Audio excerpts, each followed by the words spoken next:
Tyson was stunned by the power of this monster. Mike Tyson was one of the toughest and most brutal fighters in the history of boxing. His knockouts were capable of causing irrational fear in his opponents while generating great excitement among audiences. At the peak of his career, he had the entire heavyweight division trembling at just the thought of standing in front of him in the honorable boxing ring.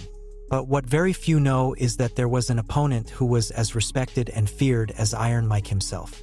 He was a ruthless killer in the art of boxing who had no conscience or mercy for his adversaries. His name? Donovan Ruddock. Welcome.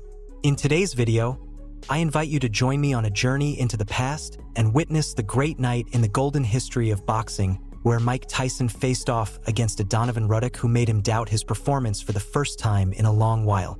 It's not just any fight. It's a true battle of titans that every discipline lover should know about. Get comfortable because this journey into the past begins here.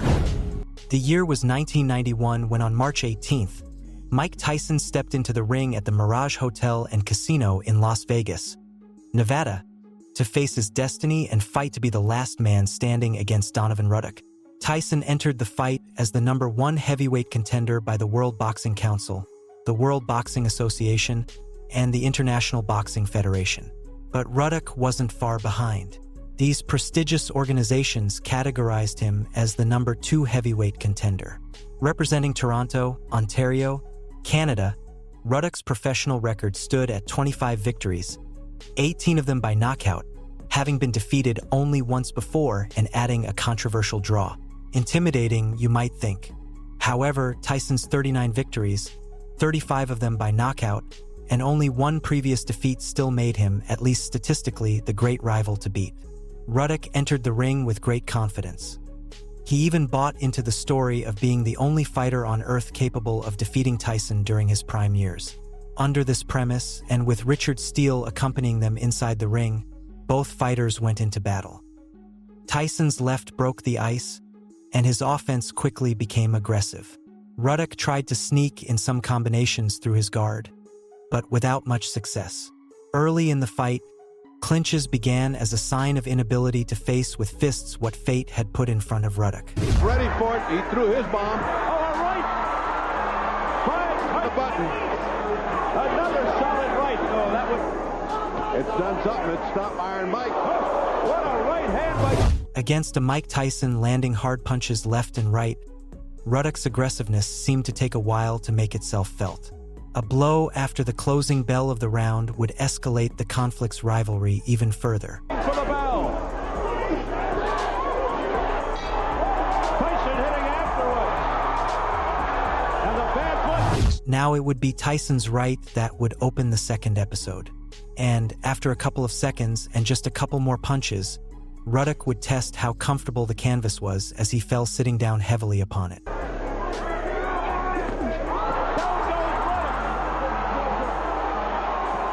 The Canadian Titan got up immediately, but it was a clear knockdown due to the powerful left blow he received before his fall. Steele began the safety count, while Ruddock paced around, agitated. Not even he could believe what had happened. After the standard count of 8, the fight resumed. Tyson knew what he was doing by provoking his opponent. In the first clinch, he landed a straight right to the chin.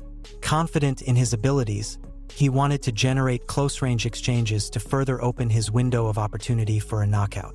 But against a Ruddock who seemed calm between caution and clinches, Iron Mike would have to wait a little longer for his great chance to fully arrive. To the opening round.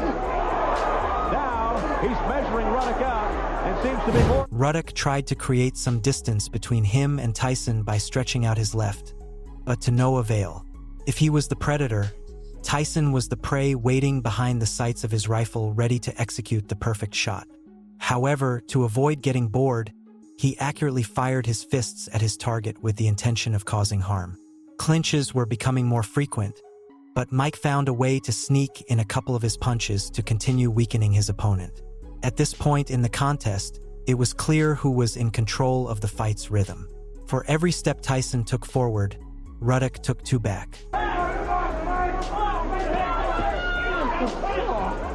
He's just leaning on Tyson. Oh, right by Tyson. During the last 20 seconds of the round, the Canadian Titan finally stood firm against his opponent and tried to exchange some punches. Unfortunately, this only led to his second knockdown. Tyson's powerful left would be the star once again, as it executed a brutal hook that left Ruddock lying flat on his back. He just doesn't quite get there.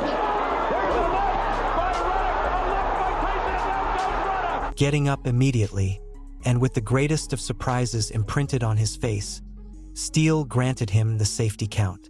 Fortunately, when the fight resumed, he was saved by the bell. Mike knew he had to continue the path that had brought him to the fourth round with 2 knockdowns in his favor.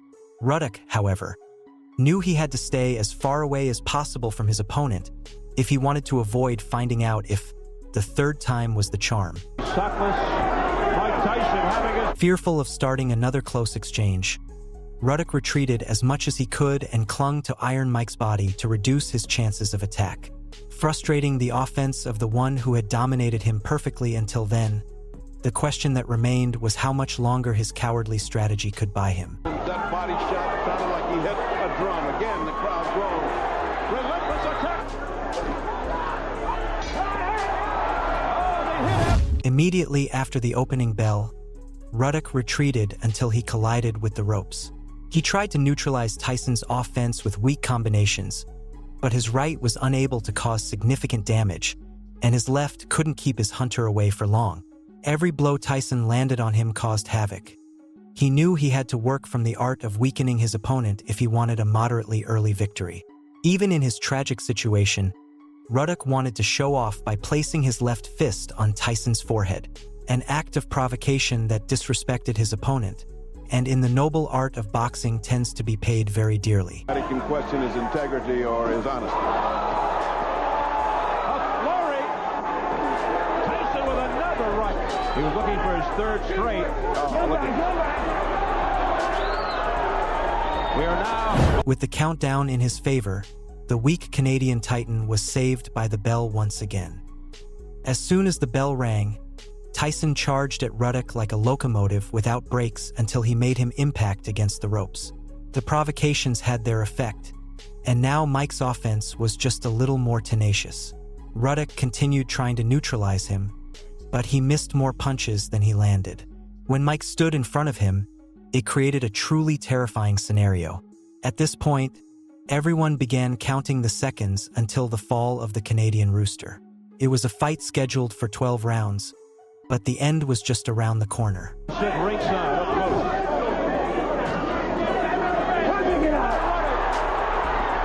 Tyson come down to Tyson. Now Tyson says no. Hit me again. And he did with the right. And the bell. Ruddock tried to slow down the inevitable with his clinches on Tyson's body, but his cowardly strategy would no longer succeed. By the time he tried to start an exchange, Mike delivered the blow that would mean the point of no return. Entering the last minute of the round, Tyson pinned Ruddock against the ropes and became the executioner who would initiate one of the worst massacres of his professional career. An intrepid flurry of blows made Ruddock's head sway from left to right, giving the impression that it would be detached from his neck. Tyson has Ruddock on the rope. Now the right. With his fists down, Steele quickly realized that he was a fighter no longer fit to fight.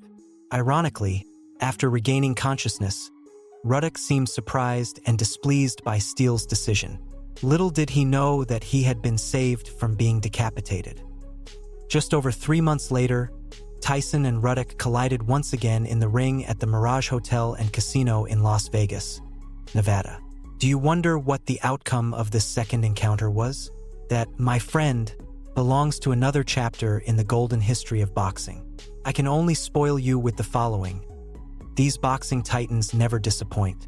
If you've made it this far, I thank you. If you enjoyed our journey, remember that there's no better way to support my content than by leaving a like on the video. Do you think Ruddock ever really had a chance to beat the great Iron Mike? At what moment do you think was the point of no return for his defeat? I'll read you in the comments.